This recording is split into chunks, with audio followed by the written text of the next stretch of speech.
Então vamos lá, pessoal, botei para gravar aqui, ó. Duas pessoas combinaram de se encontrar entre 13 horas e 14 horas, no exato instante em que a posição do ponteiro dos minutos do relógio coincidisse com a posição do ponteiro das horas. Dessa forma, o encontro foi marcado para as 13 horas e... Bom, vamos lá, deixa eu... tentar pegar aqui na internet a foto de um relógio, só para ir mais rápido. Relógio de ponteiro. Se eu consigo pegar aqui um em branco. Pronto, consegui.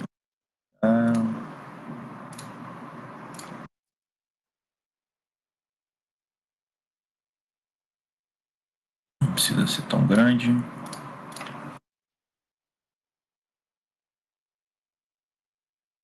Vamos lá, pessoal. Aqui tem um relógio, né?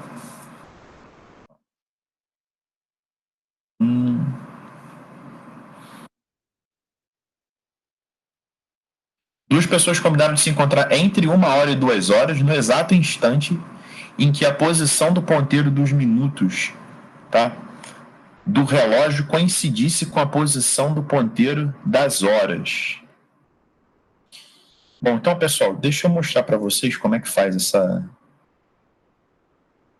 Deixa eu mostrar para vocês como é que faz essa questão. Eu vou ter que fazer alguns... A gente vai tentar resolver essa questão mais ou menos por física, tá? Eu vou colocar aqui uma equaçãozinha de velocidade angular, só para a gente ter uma noção, uma ideia, né?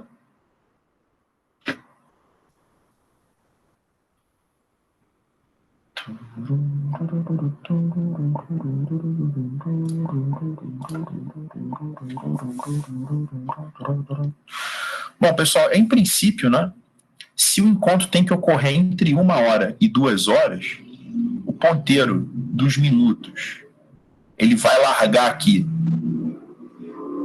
de 1 hora, perdão, o ponteiro das horas vai estar apontando para o 1 e o ponteiro dos minutos vai estar aqui apontando para o 12.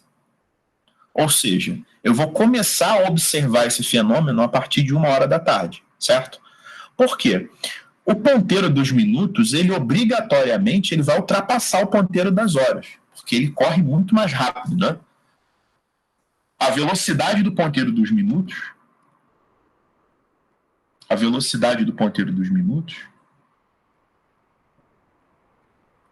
ele percorre 360 graus em 1 hora, né?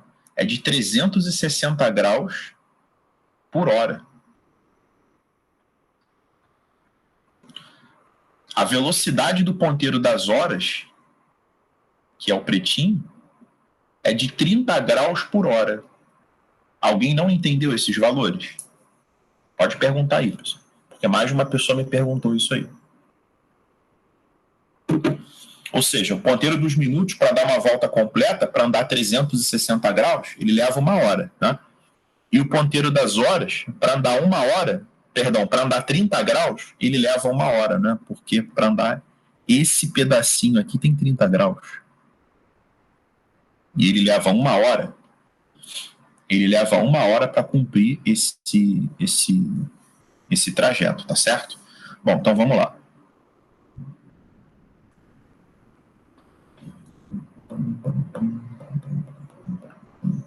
O que a gente vai fazer? Agora a gente vai usar um equivalente a S igual a S0 mais VT. Eu poderia até chamar, quem quiser, né, de θ igual a θ0 mais ômega t, que é a mesma coisa, tá? Só que é com velocidade angular em vez de velocidade escalar e a posição angular em vez de posição escalar. Mas você pode usar isso aqui também, não tem problema. Então, para o ponteiro verdinho, tá? A equação horária da posição dele vai ser a posição inicial dele, que é 0, mais a velocidade, que é 360t. Para o ponteiro das horas, que eu representei de preto, a posição inicial dele é 30 graus. A velocidade dele é 30, então vai ficar 30 graus mais 30t. Então ficou dessa forma. Pessoal, quando eu tiver um encontro, vai ter um momento, como o ponteiro verdinho, que é o dos minutos, ele está mais rápido que o ponteiro das horas, vai chegar um momento que eles vão se encontrar. E, obviamente, esse encontro vai se dar entre 1 e 2 horas. Tá? Então, 0 mais 360t é igual a 30 mais 30t. Vai ficar 330t igual a 30. O t igual a 30 sobre 330, que dá 1/11. Tá? E aí, pessoal, o seguinte, isso aqui é 1/11 da hora. Se a gente colocar 1/11 da hora em minutos, a gente tem 60/11. 60 dividido por 11 dá 5, tá? 55, resto 5. Isso aqui significa 5 inteiros e 5/11, número misto, né? Você pode escrever assim, 60 sobre 11, 5 inteiros e 5/11. A gente até representa assim o número. É que vocês aprenderam isso tem tempo. 5, 5/11. Isso aqui significa 5 inteiros e 5/11 de resto, né? Então, eles vão se encontrar, cadê aqui? 13 horas e 5/11 minutos, tá? Na verdade, é o resultado dessa conta aqui, 60 dividido por 11. Alguém quer perguntar alguma coisa sobre essa questão?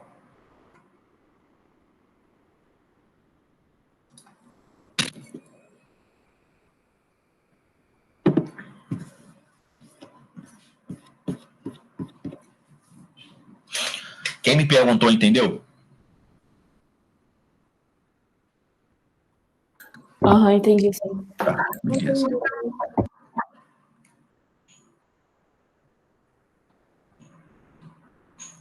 A próxima questão que vocês me perguntaram foi a número 8.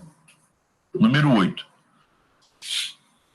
Um aplicativo de transporte disponibiliza em sua plataforma a visualização de um mapa com as ruas horizontais e verticais que permitem realizar deslocamentos partindo do ponto A e chegando ao ponto B, conforme representado na figura abaixo. Desculpa, gente. O número de menores caminhos possíveis que partem de A e chegam a B passando por C é... Bom, vamos lá. Esse aqui é o clássico problema dos caminhos, que morre em permutação com repetição, exercício de análise combinatória. O lance é o seguinte. Para eu ir de A até B passando por C, necessariamente eu tenho que primeiro ir de A até C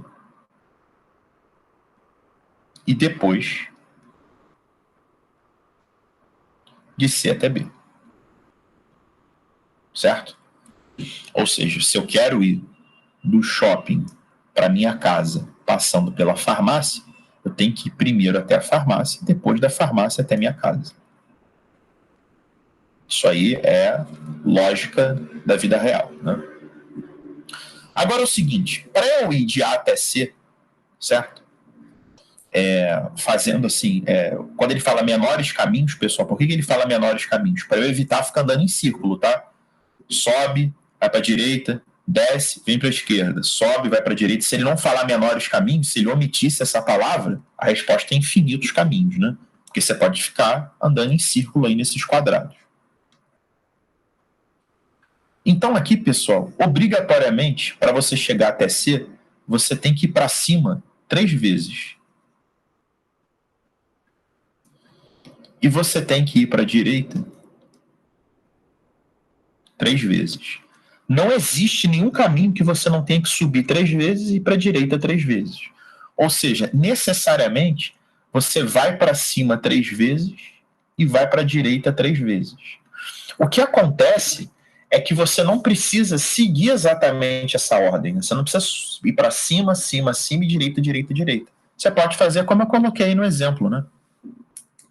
Você pode ir para cima, para direita, para cima, para direita e para cima.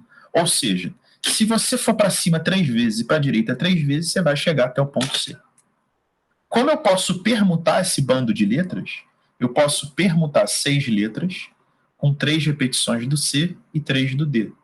Então, isso aqui é 6 fatorial sobre 3 fatorial vezes 3 fatorial, tá? Isso aqui é 6 vezes 5 vezes 4, 3, 2, 1.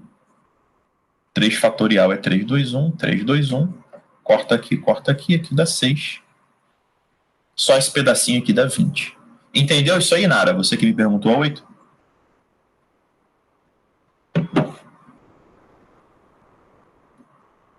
Inara, tá aí? Não?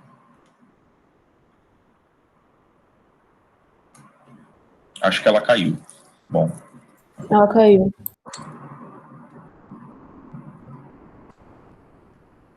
Agora voltou. Caiu de novo. Caiu ou voltou? Enfim. Como ela tá gravada, depois ela dá uma olhada aqui. Oi, Leandro, desculpa. Eu entendi, é que eu tava apertando. O Meet aqui atualizou, aí eu tava apertando ao invés de ligar o microfone pra desligar a chamada. Ah, mas você entendeu o que eu falei de A até C? Entendi, sim, entendi. Eu vou ter que tomar um café. E agora de C até B, você vai andar para a direita 1, 2, 3, 4 vezes e para cima 2. Vai andar para a direita 4 vezes e 2 para cima. Isso aqui é permutação de 6, 4, 2, que é 6 fatorial sobre 4 fatorial, 2 fatorial, que dá 15. Como você tem que ir de A até B e de C até B, vai ser 20 vezes 15, que dá 300. Cuidado para não marcar 35, hein? Tem que tomar cuidado para não marcar 35. Quando eu terminar de fazer as dúvidas de matemática, eu vou soltar o gabarito de todas para vocês. Entenderam? Entendi. A próxima foi a questão número 9. Essa questão número 9, mais de uma pessoa me perguntou, então a gente tem que prestar atenção nela. Um baralho é composto por 52 cartas divididas em 4 naipes distintos: copas, paus, ouros e espadas. Cada naipe é constituído por 13 cartas, das quais 9 são numeradas de 2 a 10, e as outras 4 são um valete, uma dama, um rei e um as. Aí ele está explicando o que é um baralho, né?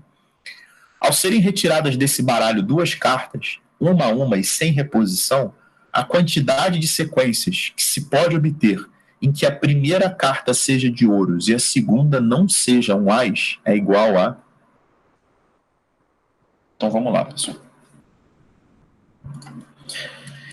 Vamos imaginar que você tente fazer esse problema direto, tentando fazer uma conta só, seguindo as instruções, né? O cara fala assim: a quantidade de sequências que se pode obter é que a primeira carta seja de ouros, tá?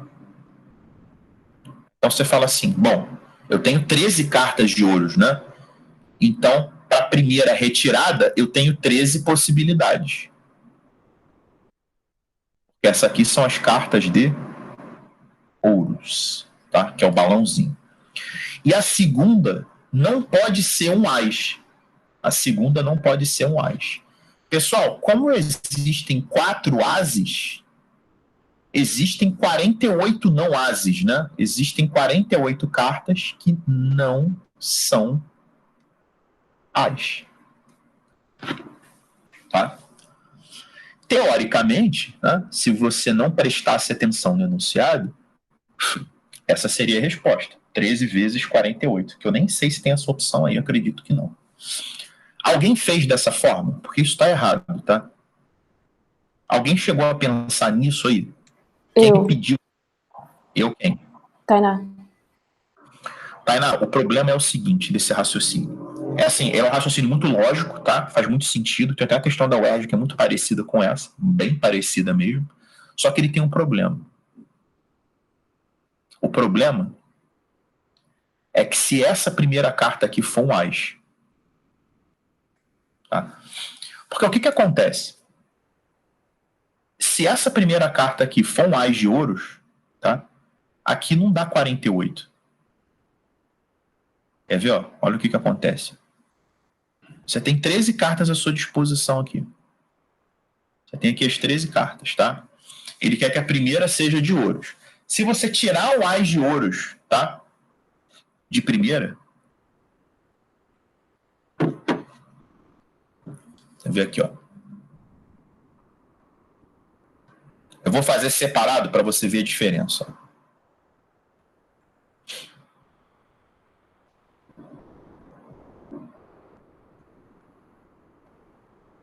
Primeiro a gente vai tirar o as de ouros, tá? Porque o as de ouros é a interseção entre ser as e ser a carta de ouros. Eu vou te mostrar, quando eu fizer desse jeitinho laranja aqui, a diferença entre as opções. Ainda não vou explicar, não. Vou fazer só de um outro jeito, depois eu vou comparar os dois. Vai ficar melhor. Vou apagar isso aqui.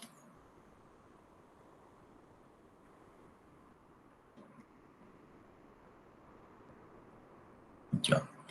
Bom, primeiro eu vou tirar o as de ouros, que é a carta que tem em comum. Aí eu tenho só uma possibilidade. Agora eu vou tirar uma carta que não seja as de ouro. Não seja as, né? É um não as.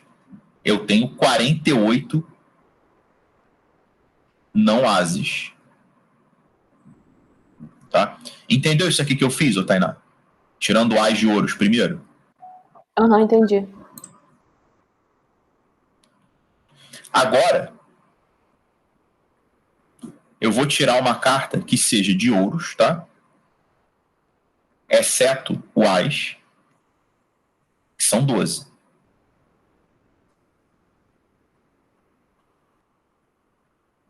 Tá? Tirar 12.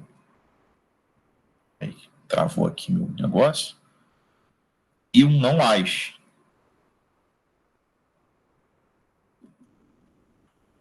Tá? Que é 47. Tá? Por que é 47 aqui? O lance é o seguinte. Você não tirou uma carta de ouros? Tá? Vamos supor que você tirou 7 de ouros e colocou no bolso. A próxima retirada, além de você não poder tirar um as, você não pode tirar essa carta que você retirou. Entendeu, Tainá, isso aí? Aham, entendi. Então, esse raciocínio verde, se você fosse pensar nele, aqui teria que ser um 47, né? Por quê? Quando você tira, tá? Agora que eu vou te explicar o problema do raciocínio verde. Quando você tira uma carta de ouros, por exemplo, quando você tira um 7 de ouros, quantas cartas te sobraram para o próximo comando? Porque na próxima retirada não pode vir um as. Então você já não pode contar com 4 cartas, concorda comigo? Sim. Nem o 7 de ouros que você tirou, por exemplo. Então você só tem 47 cartas à tua disposição. Você não pode pegar nenhum as e não pode pegar essa carta que você retirou na sua primeira retirada, né? Que você pegou na sua primeira retirada. Agora, se fosse o as de ouros aqui, aí não teria problema. Porque se a carta escolhida aqui fosse o as de ouros, aí aqui seria 48. Você detectou, Tainá, o problema dessa solução? Dependendo de quem sai, muita quantidade. A gente sabe que em análise combinatória isso não pode acontecer. Tá? Ou seja, a conta é 13 vezes 47 ou a conta é 13 vezes 48? Não podem ter essas duas respostas, né? Porque, na verdade, esse segundo cara aqui, ele está mudando, porque eu estou mudando o exemplo aqui. O cara que dá merda é o as de ouros. Pelo fato dele dar merda, do as de ouros, a gente faz um caso separado para ele. Ou seja, o primeiro caso é quando eu retiro esse problemático, que é o as de ouros. Quando eu retiro o as de ouros, tá? Eu tenho 48 possibilidades para a próxima. Agora, quando eu não retiro o as de ouros, eu só tenho 47. Por isso que esse 47 e esse 48 ficam mudando aqui. Você conseguiu entender isso, Tainá? Quer que eu explique de novo? Não, entendi sim. E aí isso aqui é ou, né?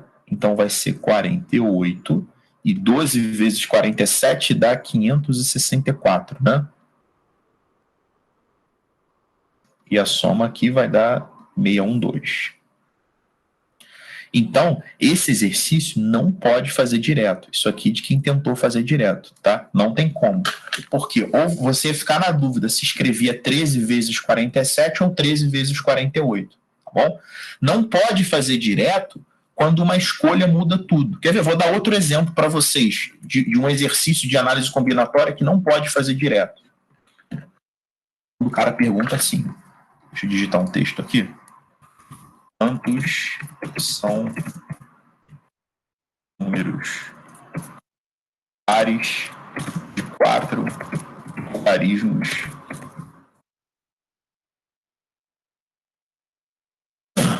os números. Quantos são os números pares de 4 algarismos distintos? Então, olha só.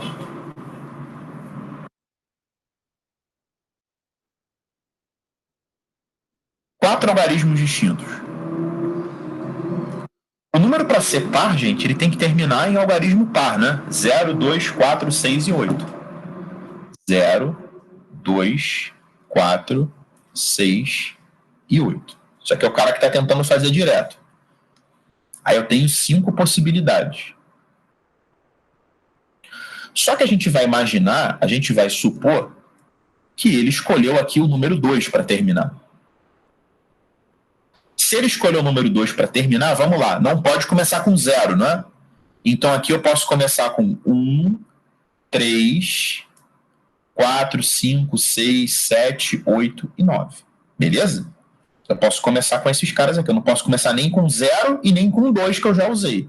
Então eu tenho 1, 2, 3, 4, 5, 6, 7, 8 possibilidades. Aí vamos supor que eu escolhi o 3. Aqui eu posso colocar o 0. 0, 1, 4, 5, 6, 7, 8, 9. Eu tenho 8 possibilidades também. Suponha que eu usei o 4. E aqui eu só posso usar o 0, 1, 5, 6, 7, 8, 9. Então eu tenho 7 possibilidades. Esse raciocínio, ele parece fazer todo sentido. Ele dá 8 vezes 8 vezes 7 vezes 5. Vamos deixar essa conta salva aqui, tá? Então vamos supor que a Tainá estava fazendo esse problema e ela achou 8 vezes 8 vezes 7 vezes 5. Tá? Só que aí o Caio falou assim, Leandro, em vez de eu escolher terminar com 2, porque esse número que eu peguei, por exemplo, aqui, né, ele termina com 2. E se em vez de terminar com 2, o meu número terminasse com 0?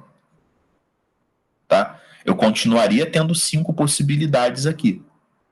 Só que no começo eu já não poderia começar com 0 de qualquer forma, né? Então, no início, olha quantas possibilidades eu teria. 1, 2, 3, 4, 5, 6, 7, 8. Eu teria 9 possibilidades. Já viram que já vai dar M aqui, né? E aí, uma vez que você escolheu o 2, por exemplo, você só não pode usar o 0 e o 2. Aí você tem 8 possibilidades. E aqui 7. Olha o que aconteceu com a conta. Ficou 9 vezes 8 vezes 7 vezes 5. O lance, pessoal, em análise combinatória, isso não pode acontecer. Dependendo da escolha que você faz, a conta não pode mudar. A conta tem que ser a mesma sempre, tá? Para o cara que escolheu o 0, o 2, o 4, o 6 e o 8, teria que dar sempre o mesmo resultado. Beleza? Senão não dá para usar. Então, qual é o cara problemático aqui? O cara problemático é o 0. Então, nesse tipo de exercício, a gente teria que dividir em 2 casos. Eu teria que fazer primeiro terminando em 0 e depois terminando em um cara que não fosse 0. Porque a hora que eu faço terminar em 0, ou seja, só tem uma possibilidade, eu posso começar com 9 caras, né? E aqui 8 e aqui 7. E a hora que eu tenho 4 possibilidades para terminar, eu posso começar com todo mundo, menos o 0 e menos o número que eu usei aqui. Eu tenho 8 possibilidades. Aqui o 0 pode aparecer e aqui 7. Então a resposta é 9 vezes 8 vezes 7 vezes 1, mais 8 vezes 8 vezes 7 vezes 4. Então é assim que a gente calcula os números pares de 4 algarismos distintos. Alguém não entendeu isso que eu falei? Isso é importante pra cacete em análise combinatória, hein, pessoal? Esse tipo de ideia, esse tipo de raciocínio, tá?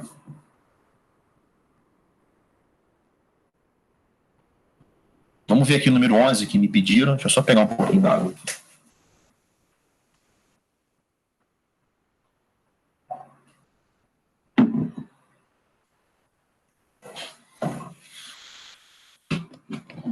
Número 11.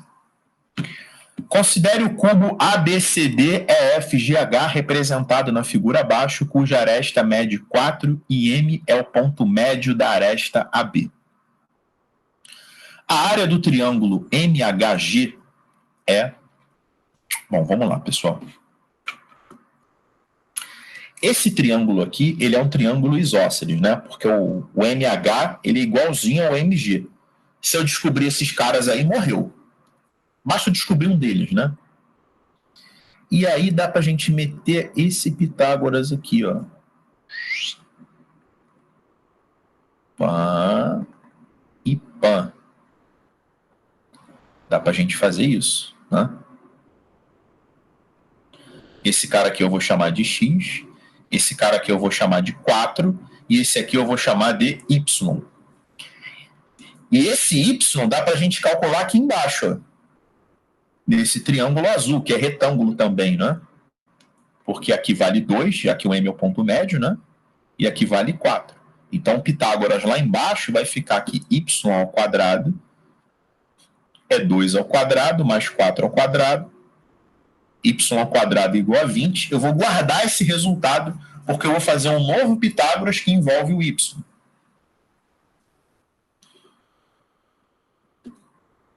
Agora eu vou olhar para o triângulo vermelho e vou escrever que x ao quadrado é igual a 4 ao quadrado mais y ao quadrado.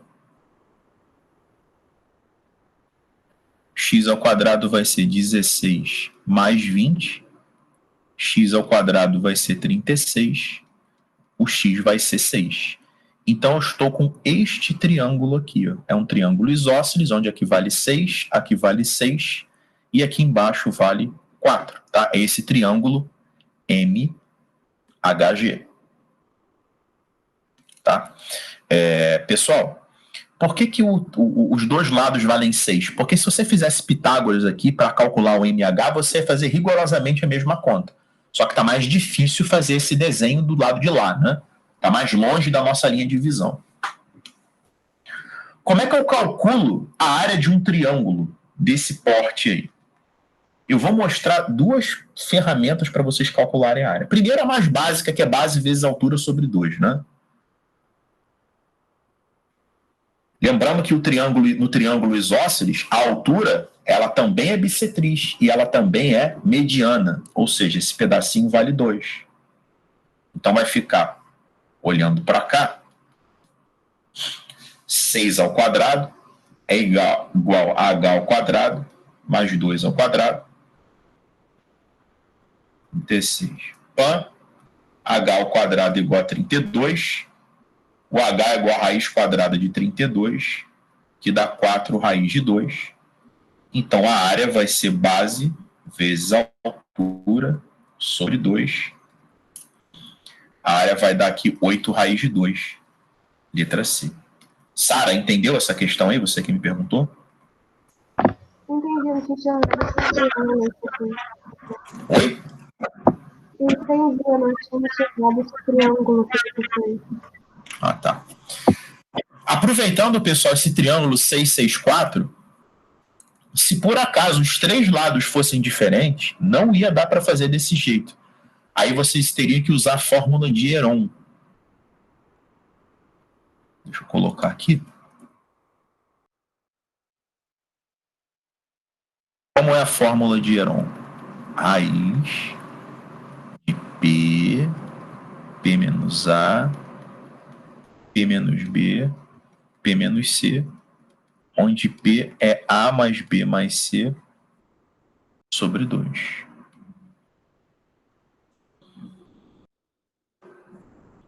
Então, o P vai ser 6 mais 4 sobre 2, que é o nosso semiperímetro, né? Vai dar 12, 16 sobre 2 dá 8. Então, a área seria raiz quadrada de 8. Aqui vai fazer 8 menos 6, que dá 2. 8 menos 6, que dá 2. E 8 menos 4, que dá 4. Isso aqui é 4 vezes 4. A raiz de 4 vezes 4 dá 4, tá, pessoal? Ia ficar 4 raiz de 8. E a raiz de 8 é 2 raiz de 2. Obviamente, você ia chegar na mesma área, né? 8 raiz de 2, só que por um processo diferente. Quando o triângulo for isósceles, tá? Eu sugiro vocês fazerem dessa primeira maneira que eu fiz. Agora, quando o triângulo for escaleno, quando os três lados forem diferentes, tá? Aí você vai ter que morrer em Heron, não tem jeito, tá? Querem perguntar alguma coisa? Deixa essa moto passar aqui, fazendo barulho. Querem perguntar alguma coisa sobre essa 11? Que parece pista de Fórmula 1, essa porra.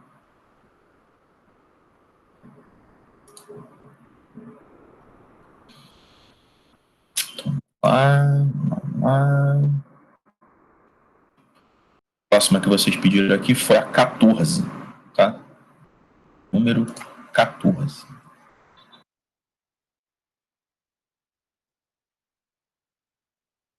Vou pegar aqui a número 14. Um estudante de arquitetura deseja fazer um projeto igual à área escura da figura a seguir.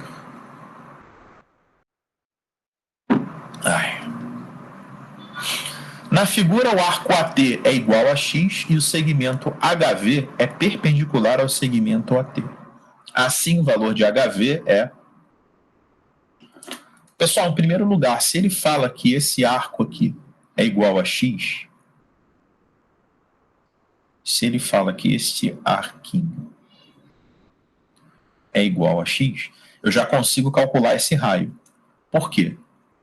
Vocês têm que saber que num setor circular, tá, de raio R, comprimento do arco L e ângulo em radiano alfa, tá, a definição de ângulo é o comprimento do arco dividido pelo raio. Ou seja, o comprimento do arco é o raio vezes o ângulo.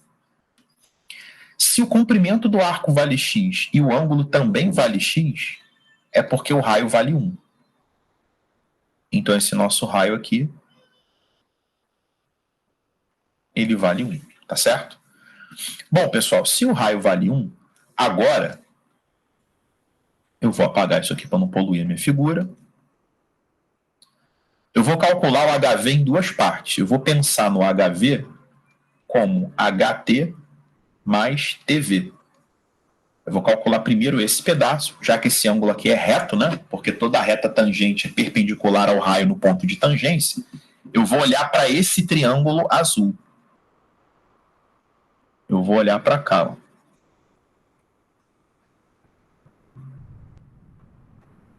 E olhando para esse triângulo azul, pessoal, sabendo que aqui é 1, tá? Eu tenho, em relação ao x, o cateto oposto e o cateto adjacente, né?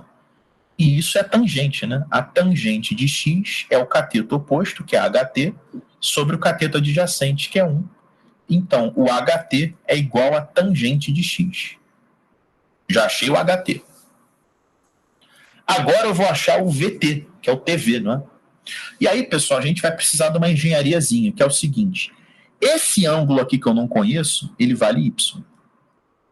De forma que x mais y é igual a 90 graus. Agora, se esse ângulo aqui é reto também, tá? E esse cara aqui é reto, vamos pensar nesse aqui sendo reto? Olha para o triângulo grandão. Eu já tenho um ângulo reto, eu tenho o y, está faltando o x. Beleza? Alguém não entendeu esse x lá em cima?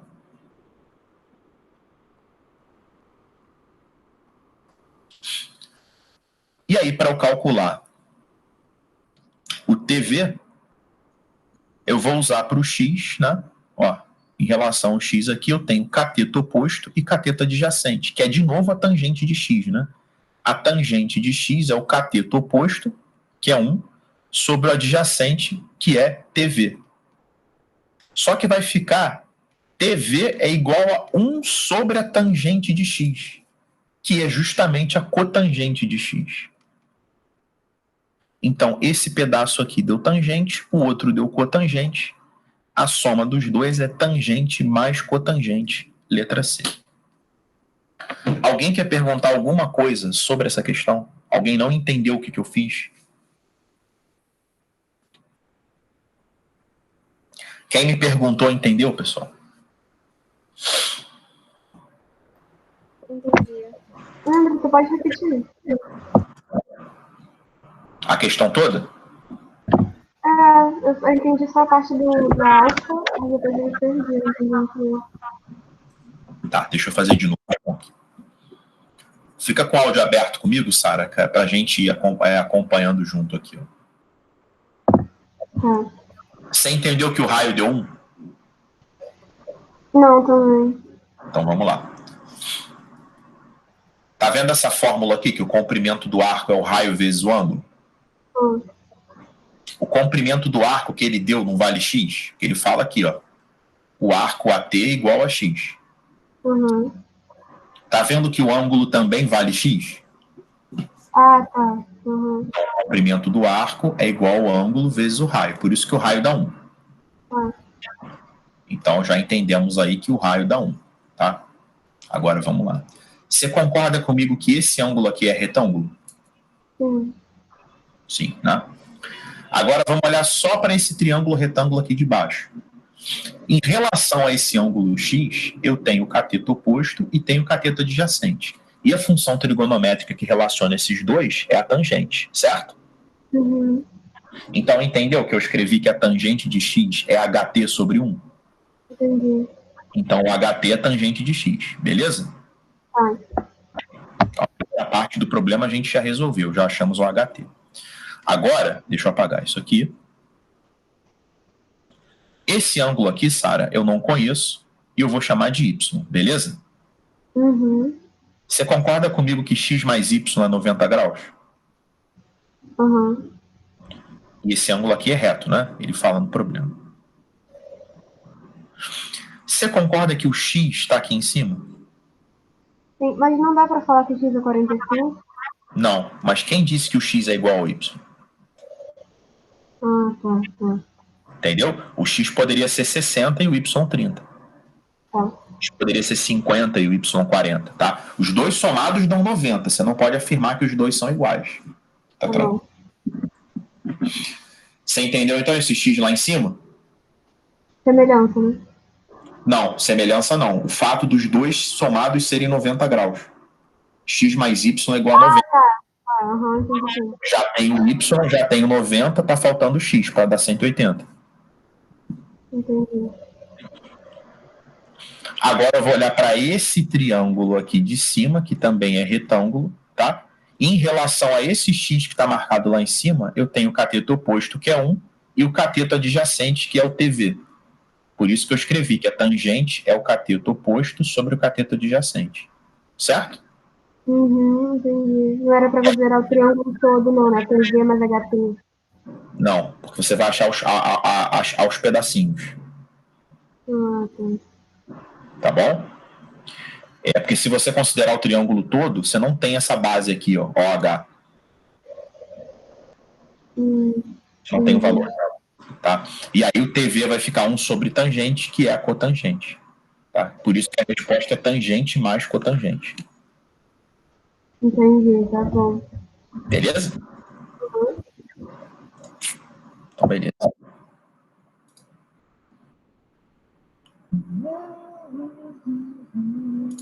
Quinze. Vamos lá.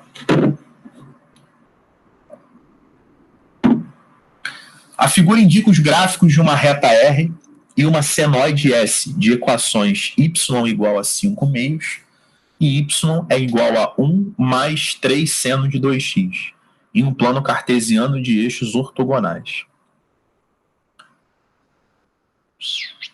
Sendo P um ponto de interseção dos gráficos conforme mostra a figura, sua abscissa convertida para graus é igual a... Bom, pessoal, vamos lá. Senoide é uma curva que representa o seno, né? Ele deu uma reta aí que tem a equação 5 meios e deu a equação dessa senoide. Na aula passada eu falei para vocês que sempre que a gente quiser interseção de funções, a gente tem que igualar as duas equações e resolver, achar o x e o y, né? Ou seja, a gente precisa resolver esse sistema aqui.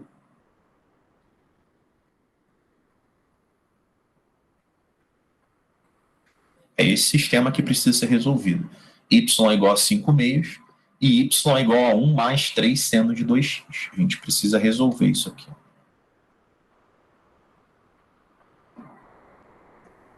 Beleza? E a gente vai ficar com 5 meios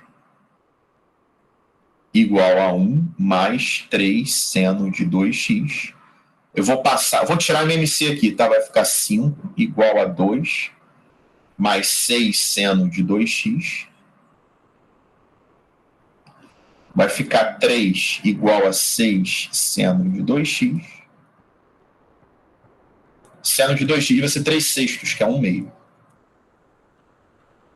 Até aqui, alguém quer perguntar alguma coisa? Tá? Isso me permitiu encontrar que o seno de 2x é igual a 1 meio. Tá? Agora eu preciso saber, né? Eu vou chamar o 2x de θ, só para a gente ficar com isso aqui. Ó. Seno de θ igual a 1 meio.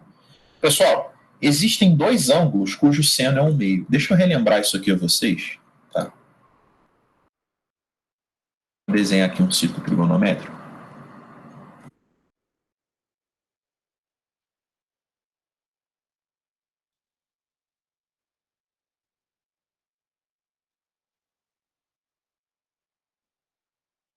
Só para ficar bonitinho aqui.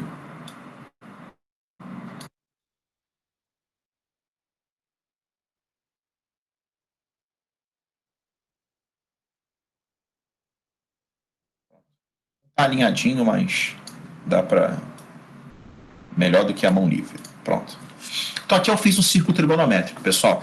O círculo trigonométrico, por definição, ele tem raio unitário, ele tem raio igual a 1. Quando a gente marca um ângulo no primeiro quadrante, e eu chamo esse ângulo de θ, esse mesmo ângulo, ele tem representações, eu posso marcar esse ângulo nos outros quadrantes. Ó, se você fizer essa cruzinha aqui, a gente pode marcar esse mesmo ângulo no segundo, no terceiro e no quarto. Ou seja, o ângulo ele não tem representação só no primeiro quadrante. Tá? Como eu começo a contar aqui? Aqui é 0 e aqui é 180, né? 90 e 270. E aqui volta para o 360. Pessoal, aqui o ângulo é o próprio θ. Se você considerar, se você começar a contar do zero, né? Aqui, pessoal, você anda 180 graus e volta θ. Por isso que é 180 menos θ. Aqui, você anda 180 graus e ainda avança θ, né? Então fica 180 mais θ. E esse aqui você dá a volta inteira, que é 360 graus, e regride θ. Por isso que é 360 menos θ. O seno, pessoal, por sua vez, tá? Ele é a representação, tá? No eixo Y. Por isso que o seno ele é positivo em cima e ele é negativo embaixo, tá? Então, o seno ele é a representação no eixo Y. Nossa, ficou horrível isso aqui, né? Isso aqui vale para o seno. Cosseno já é no eixo X, né? Por isso que o cosseno é positivo na direita e negativo na esquerda. Então, pessoal, o seno ele não vale 1 meio só no primeiro quadrante. Ele vale no primeiro e no segundo. O ângulo cujo seno vale meio no primeiro quadrante é 30 graus. E no segundo é 150. Só que essa função, pessoal, ela não fica limitada à primeira volta. O seno é positivo, o seno vale meio em 30, tá? Ele vale em 150. Se você der uma volta, ele vai em 390. Se você der uma volta aqui, ele vai em 510. Isso é uma função circular, uma função periódica, né? Você ficar somando 360 graus, você vai ficar batendo no mesmo lugar. Então, pessoal, o meu ângulo, tá? θ, ele pode valer 30 graus, ele pode valer 150, ele pode valer 390, ele pode valer 510, e enfim, tem infinitas determinações. Por isso que essa função não termina nunca. Só que eu não é o θ que eu estou achando, é o 2x, né? O θ é o 2x, por isso que o x ele pode valer a metade disso, né? 15, 75, 195. que é 510, né? 250. Tá? Como aqui o ângulo é x, ó, esse primeiro cara aqui é o 15. Deixa eu botar aqui direitinho. Esse primeiro cara aqui é o 15 graus. Esse segundo cara aqui é o 75. Essa terceira interseção aqui é o 195 e vai embora. O exercício está querendo justamente o 195, que é a letra E. Tá? Se o ponto P tivesse aqui, seria 75. Se o ponto P fosse logo esse primeiro, aí a resposta seria 15. Tá? Alguém quer perguntar alguma coisa, pessoal? Só botar o carregador aqui no último. Quem me perguntou essa questão entendeu o que eu fiz? Entendi. Beleza.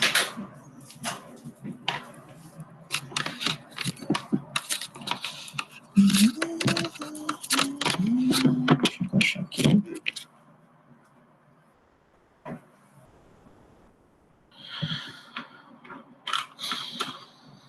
Aproveitar. Essa mesa aqui é muito pequena.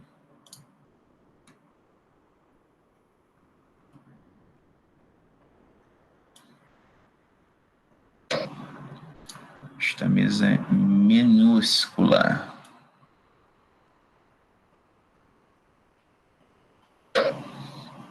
You're crazy now.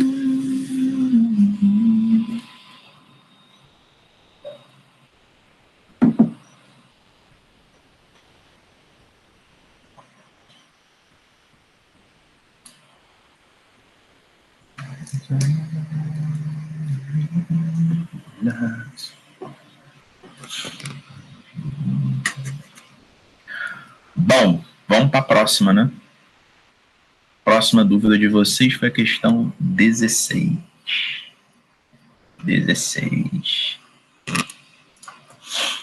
Cadê 16? Júlia e Marcos fizeram uma prova para proficiência em língua inglesa. A razão entre a nota de Júlia e o número 8 e a razão entre a nota de Marcos e o número 27 são diretamente proporcionais a uma mesma constante.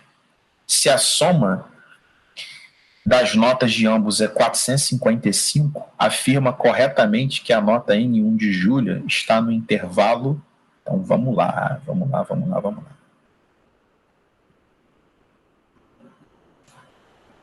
O cara está falando, ó, a razão entre a nota de Júlia e o número 8. A razão entre a nota de Júlia eu vou chamar de J, tá? A razão entre a nota de Júlia, a razão é divisão, e o número 8. E a razão entre a nota de Marcos e o número 27 são proporcionais a uma mesma constante. Então, ambas são iguais entre si e valem K.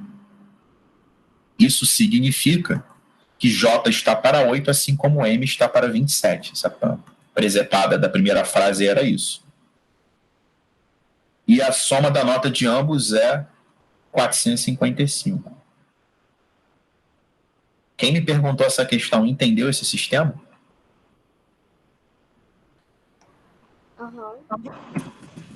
Ele deu uma valorizada nessa proporção, né?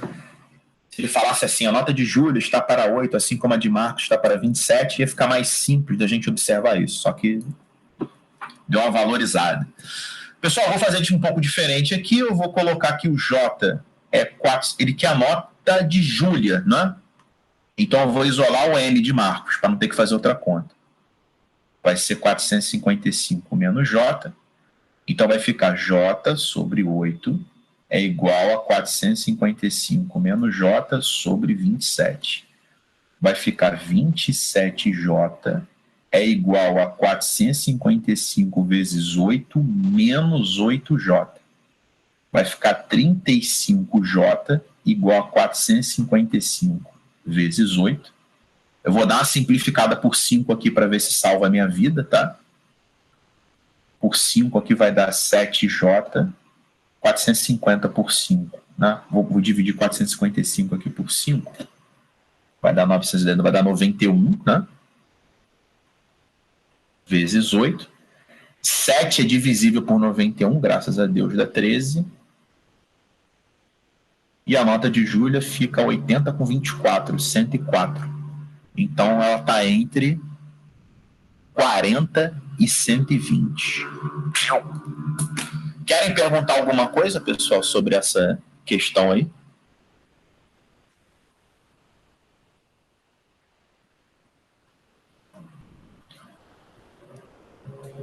Pessoal, aqui tem um negócio curioso nessas opções, né? O cara que fez essas opções, ele não manja muito bem de lógica, não, tá? Ou ele manja até muito bem e quis induzir as pessoas quis induzir as pessoas a um gabarito só. Porque o lance é o seguinte, galera, vamos prestar atenção aqui numa... Vamos prestar atenção aqui numa situação. Vamos supor que a opção correta aqui fosse 50 para a nota dela. O 50 estaria no gabarito da letra A, B, C e D. Né? Qualquer nota, né? Se fosse, por exemplo, o cara tivesse tirado 90 estaria no gabarito da letra C e da letra D. Então, a única opção plausível aqui é a letra D. Eu marcaria a letra D aqui sem fazer essa questão, sem perder tempo, tá? Porque qualquer outra opção, qualquer outro valor teria mais de uma opção ou não teria opção nenhuma, né? Se fosse um valor menor que 40, não teria opção nenhuma, e um valor maior que 120 não teria opção nenhuma. Então, eu concluo que todas as opções estão no intervalo de 40 a 120, tá? Só que se a opção tivesse entre 40 e 100, eu teria mais de um gabarito, né? Eu teria miseravelmente a letra C e a letra D. Então, eu concluo que essa resposta necessariamente tem que estar entre 100 e 120. Entenderam esse raciocínio que eu usei? Uhum. Ou seja, tem que ser um número entre 100 e 120, senão vai ter mais de um gabarito, tá? Então, do jeito que a opção foi estruturada, eu já poderia ir direto na letra D. Às vezes a questão fica assim, na ânsia de não dar o valor para o cara não testar e acaba criando uma opção que é mais fácil ainda, né?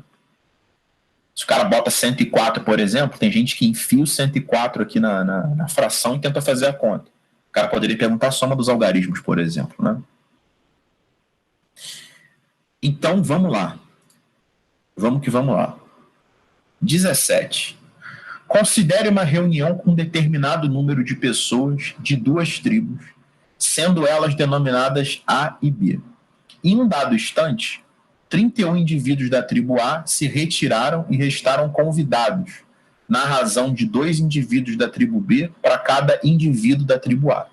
Um pouco mais tarde, 55 indivíduos da tribo B se retiraram e restaram a seguir, convidados na razão de 3 indivíduos da tribo A para cada indivíduo da tribo B. Pergunta-se qual o número de pessoas presentes inicialmente na reunião.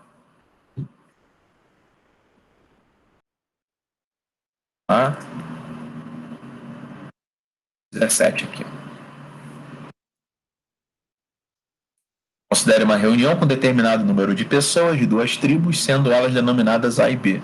Em um dado instante, 31 da tribo A se retiraram. Tá? Então, inicialmente, a tribo A você tinha A pessoas e na tribo B, sei lá, você tinha B pessoas, tá?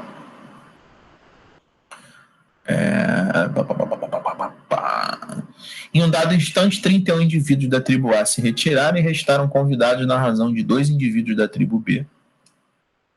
Então, 31 da tribo A se retiraram, né? Então, você ficou com A menos 31. E o B você continuou com B. O resultado disso é que você teve 2 indivíduos de B para cada indivíduo de A. Ou seja, o número de indivíduos de B dividido pelo número de indivíduos de A está na razão de 2 para 1. É isso que a frase quis dizer. Depois disso, um pouco mais tarde, 55 indivíduos da tribo B se retiraram. Então você passou a ter B menos 55 e continuou com A menos 31. E restaram convidados na razão de 3 indivíduos de A para cada indivíduo de B. Então, agora, a quantidade de A sobre a quantidade de B está na razão de 3 indivíduos de A para cada indivíduo de B. Agora eu vou ajeitar essas equações. A primeira vai ficar B igual a 2A menos... Opa, peraí. Está caindo aqui. B igual a 2A menos 62. E a outra vai ficar A menos 31 igual a 3B menos 165. Ainda ajeitando isso aqui, eu vou ficar com... Aqui em cima eu vou deixar, tá? B igual a 2A menos 62. E aqui embaixo eu vou ficar aqui A. Aqui é um 3B, né? Parece 313, 3B. Eu vou escrever que o A é 3B mais 134. Menos 134, perdão. Menos... que é menos 65 mais 31, né? E agora eu vou fazer por substituição. Vou ficar com o A. Ele quer o número de indivíduos daqui? Não, ele quer tudo, né? Então, eu vou ficar com o A igual a 3 vezes. Agora eu vou colocar o valor do B, hein? Menos 134. Vai ser A igual a 6A menos 186 menos 134. Menos 5A vai ser igual a menos 320, né? Isso. Dá 190 por 130, dá 320. Então, o A dá 64. Uma vez que eu achei o A 64, eu vou achar o B. O B é 2 vezes o A, que é 128, menos 62. B vai dar 66. Então, eu tenho 64 de A com 66 de B, que vai dar 130 pessoas na reunião. Quem me perguntou essa questão, entendeu?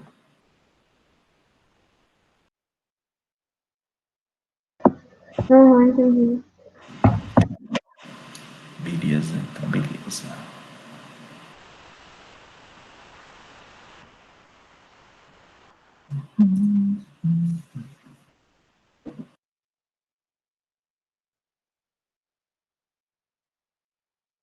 Bom, mais alguma de matemática que vocês queiram perguntar? Foram essas? Deixa eu passar o gabarito para vocês, ó. Anotem o gabarito de matemática. Questão número 1, letra B de bola, tá? Questão número 2, B de bola. Questão número 3, B de bola. Questão 4, C de casa. Questão 5, D de dado. Questão 6, D de dado. Questão 7, C de casa. Questão 8, D de dado. Questão 9, A. Questão 10, letra E, de escola. Questão 11, C de casa. 12, B de bola. 13, C de casa. 14, C de casa. 15, E de escola. 16, D de dado. 17, C de casa. 18, B de bola. 19, E de escola. E 20, C de casa. Alguém quer que eu repita alguma questão?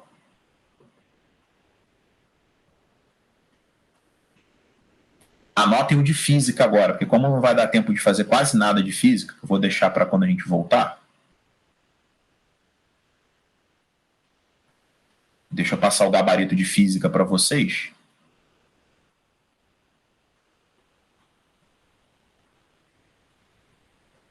Ó. Física, a número 1, A de amor. Número 2, E de escola. Número 3, E de escola. Número 4, E de escola. Número 5, E de escola de novo. Número 6, A de amor. Número 7, D de dado. Número 8, A de amor. Número 9, E de escola. Número 10, B de bola. Número 11, A de amor. 12, D de dado. 13, C de casa. 14, C de casa. 15, B de bola. 16, C de casa. 17, D de dado. 18, C de casa. 19, C de casa. E 20, E de escola. Tá? Deixa eu pegar aqui uma questão de física para vocês, tá?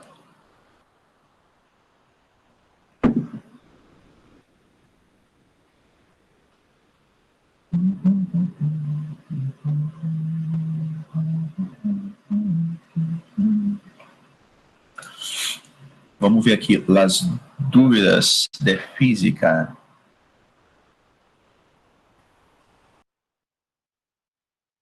As dúvidas.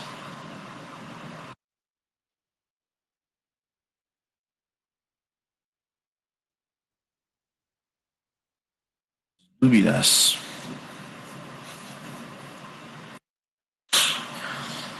Vamos lá.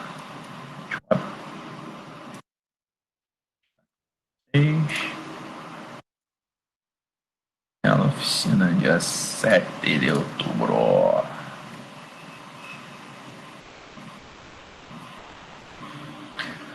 Acho que a primeira que vocês me mandaram aqui foi a número 8. Não, teve uma antes. Deixa eu ver. Acho que foi a 8 mesmo.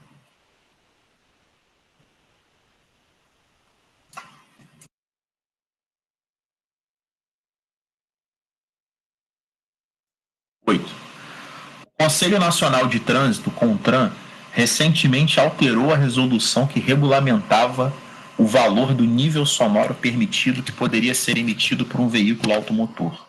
A norma antiga, no seu artigo 1º, diz o seguinte: a utilização em veículos de quaisquer espécie de equipamento que produza som só será permitida... Dane-se isso aí, tá?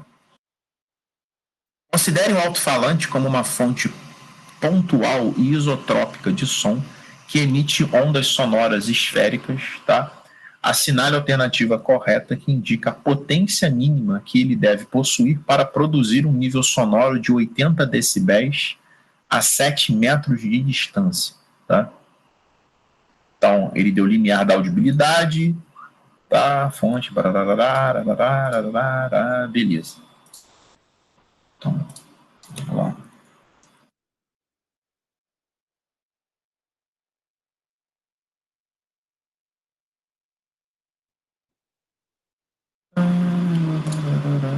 Cadê aqui? Não é isso. Pessoal, o lance é o seguinte: para fazer essa questão, tá? A gente precisa lembrar da fórmula do nível sonoro, né? O nível sonoro, que a gente representa pela letra beta, é 10 vezes log da intensidade sonora sobre essa intensidade padrão, que é chamada de I0.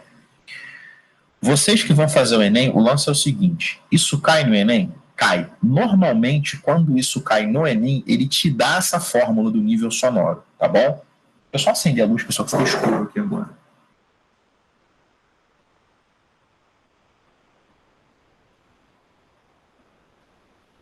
Fechou o tempo, legal. Tá? Então, ele te dá essa fórmula ele te dá essa fórmula do nível sonoro. Então, vocês não tem que ficar muito... vocês não tem que ficar assim, muito preocupados com isso, tá bom?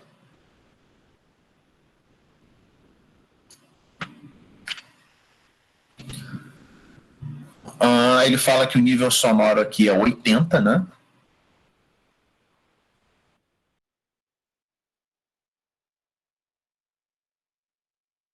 O nível sonoro é 80, então 80 igual a 10 log de I sobre I0. Vai cortar aqui. Vai ficar 8 é igual a log dessa intensidade sobre a intensidade padrão, que é 10 a menos 12 watts por metro quadrado. Agora a gente vai aplicar a definição de log, né? A base é 10, vai ficar esse elevado a esse. Ou seja, a base elevado ao logaritmo, né? Vai dar o logaritmando. Então, vou ficar com 10 à oitava é igual a i sobre 10 elevado a menos 12. A gente vai ficar com uma intensidade que é o produto de 10 à oitava por 10 a menos 12, que dá 10 a menos 4 watts por metro quadrado. Certo? Até aí, alguém quer perguntar alguma coisa? Agora a gente vai olhar para a própria fórmula, tá? Dessa intensidade. Pessoal, olha a unidade da intensidade. Watt é a unidade de potência, né? E metro quadrado, que é a unidade de área. Então, a intensidade sonora é justamente a razão entre a potência e a área. Essa é uma fórmula que a gente diz que é uma fórmula dada pelo exercício, né? Fala que a intensidade é potência sobre área. Né? Essa é uma fórmula que foi dada para a gente.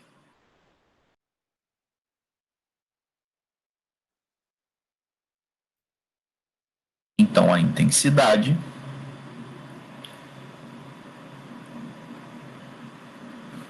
vai ser... Opa, a intensidade eu já tenho, né? A intensidade, que é 10 a menos 4, vai ser a potência, tá? Ele quer a potência? Quer, né?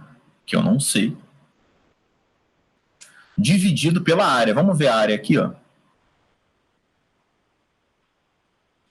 Vamos ver qual é a área que ele tá querendo, né? Tá falando aí em 7 metros de distância, né? Deixa eu ver aqui, ó. Um nível sonoro de 80 decibéis a 7 metros de distância. O lance é o seguinte, pessoal. Quando você tem uma fonte sonora,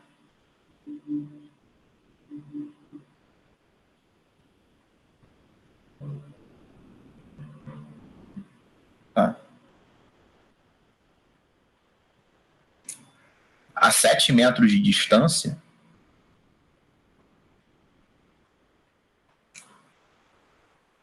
a gente vai usar essa área aqui, ó. Deixa eu ver se ele dá mais alguma informação. Pera aí.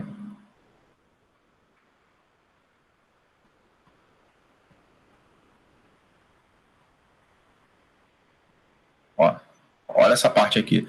Considerando-se o alto-falante como uma fonte pontual isotrópica de som que emite ondas sonóricas esféricas, tá? Então é como se fosse uma esfera de energia. A 7 metros de distância, então,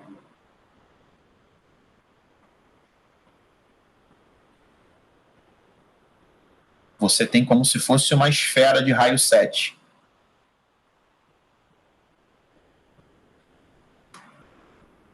Deixa eu ver se eu pego uma imagem disso aqui para vocês na internet. Eu desenhando assim fica horrível. Peraí.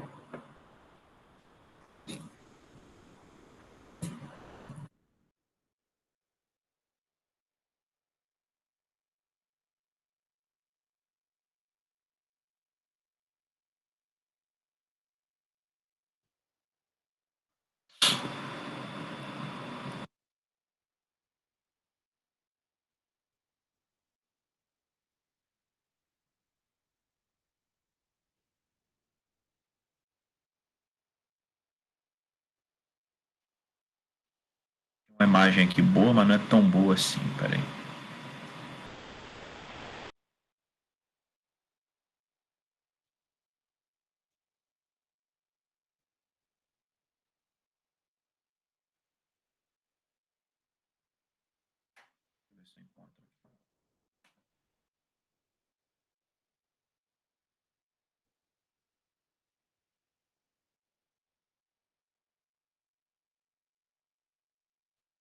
Desenhar que é melhor mesmo.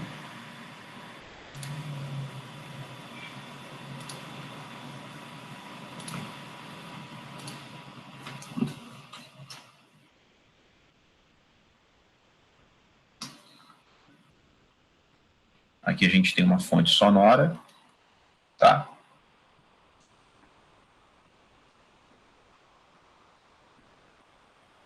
A 7 metros de distância, tá? Obviamente, todo mundo que está num raio de 7 metros, tá? Vai escutar esse som, né? Porque é como se fosse uma bola de energia que está crescendo, que vai se espalhando periodicamente, né? E para cálculo dessa área, a gente tem que considerar uma circunferência de raio 7, porque aqui é a área e não o volume. Aí a gente vai usar πr ao quadrado. Então a potência vai ficar o π, que ele manda usar 3, né? Vezes 49, vezes 10 a menos 4. Vai dar 50, vai dar 147, né? Mais ou menos isso aqui. A gente vai ter que usar... Ah, não, ele quer... Perdão, desculpa, pessoal. A onda é esférica, tá? O lance é o seguinte. A área disso aqui, a área da esfera, é 4πr ao quadrado. Já ia fazendo merda aqui. A área que a gente tem que usar é a área dessa superfície esférica, tá? Por que acontece, pessoal? Quando esse alto-falante emite uma onda, quem está atrás dele também escuta, né? Porque a onda se propaga como se fosse uma esfera de energia que vai vibrando todo o ar que está em volta dela, tá bom? E a área vai ser a área dessa esfera, ou seja, a 7 metros você vai ter a área dessa esfera, tá? Aí você vai falar assim, pô, Leandro, mas quanto mais distante, maior a área. Por isso que a intensidade sonora é menor, né? Quanto maior a área, menor a intensidade. Ou seja, quem está mais próximo, tá? Escuta o som mais intenso. E a área disso aqui vai ser 4πr ao quadrado. Vai ser essa continha aqui, tá? Vai ser 49 vezes 12, 50 menos 1 vezes 12, dá 600, dá 588 vezes 10 a menos 4 watts. Voltando aqui duas casas, tá? Vai ficar 5,88 vezes 10 a menos 2 watts. Que daria a letra A. Quem me perguntou essa questão entendeu? Sobretudo essa parte aí da... Sobretudo essa parte da área. Entendi. Tá? O lance, pessoal, da intensidade sonora é o seguinte, quanto mais... Se o cara tiver só 1 metro... Se o cara tivesse só 1 metro de distância, a área dessa esfera seria 4π vezes 1 ao quadrado. A área seria pequena, então a intensidade seria maior, tá bom? A intensidade sonora depende de duas coisas, né? Depende da tua proximidade. Quanto mais próximo, menor vai ser a área dessa esfera, né? Então o som vai ser mais intenso. E depende da potência da fonte emissora também, né? Depende desses dois fatores. Pessoal, como ficou muita questão aí que vocês me perguntaram, né? Ó, pelo menos eu anotei aqui a 12, a 16, tá? Tem umas outras questões que vocês me mandaram aí. E o fato de eu ter mandado o gabarito para vocês vai dar tempo vai dar tempo de vocês pensarem em outras dúvidas, tá? E me mandarem. Que na próxima aula eu resolvo. Começo o nosso próximo encontro resolvendo essas dúvidas e as dúvidas adicionais que vocês forem me mandando. Como eu vou colocar bastante exercício para vocês nessa semana agora, e vocês provavelmente vão ter dúvidas desses exercícios, no meu primeiro tempo da outra segunda-feira, eu começo resolvendo todas essas dúvidas que ficaram pendentes, tá certo? Pessoal, vejo vocês então na outra segunda-feira depois do feriado, beleza? Tchau, tchau, gente. Bom feriado, bom descanso aí.